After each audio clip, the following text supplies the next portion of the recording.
শেরেবাংলা নগর বালিকা বিদ্যালয়ে ভোটের মহড়া। জাতীয় নির্বাচন ও গণভোট একসঙ্গে কেমন হয় তাই দেখতে চায় নির্বাচন কমিশন। শনিবার সকাল ৮টা থেকে বেলা ১২টা পর্যন্ত ৪টি বুথে চলে ভোট গ্রহণ। ভোটার স্লিপ, পোলিং অফিসারের হাকডাক থেকে শুরু করে অ্যাসিস্ট্যান্ট প্রিজাইডিং অফিসারের ব্যালট পেপার বিতরণ, এতে সবই ছিল। মার্কিন সিল নিয়ে গোপন কক্ষে গেছেন ভোটাররা। কেন্দ্রে ঝামেলা হলে করণীয় কি, তাও ছিল এই মক ভোটিংয়ে।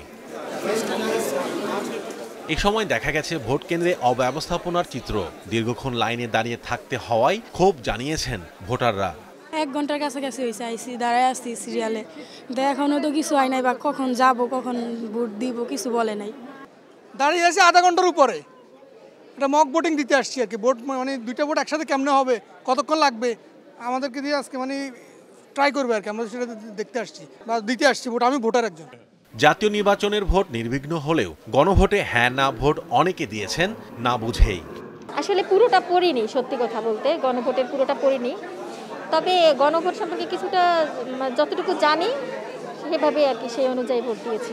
আমি তো পড়তে জানি না, লেখাপড়া জানি না, আমার মনে হয়েছে যেমনি পারছি আমি এমনি দিচ্ছি। গণভোটটা ওটাও না বুঝেই হানার মধ্যে কিছু একটা দিয়ে দিছি, ওটা তো মানে আমি ওইভাবে বুঝতে পারি না। ভাই আমি পড়তে পারি না, ওনারা বলছে যে দুইটা লেখা আছে, যেখানে তোমার ভালো লাগে সেইখানে সিল মারো।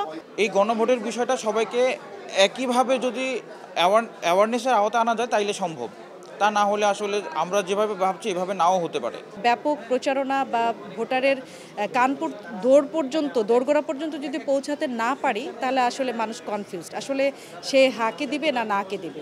আরেকটি বিষয় আছে যে ব্যালটটিও আমার মনে হয় প্রকাশিত রাখা উচিত।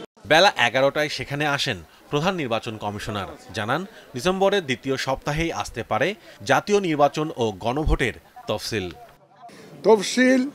হোপফুলি আমরা যেটা আশা করছি দ্বিতীয় সপ্তাহে হবে ডিসেম্বরে, হোপফুলি। ডেটগুলো আপনারা তখন জানতে পারবেন, তফসিল হলে জানতে পারবেন, এবং hopefully it will be in the second week of December.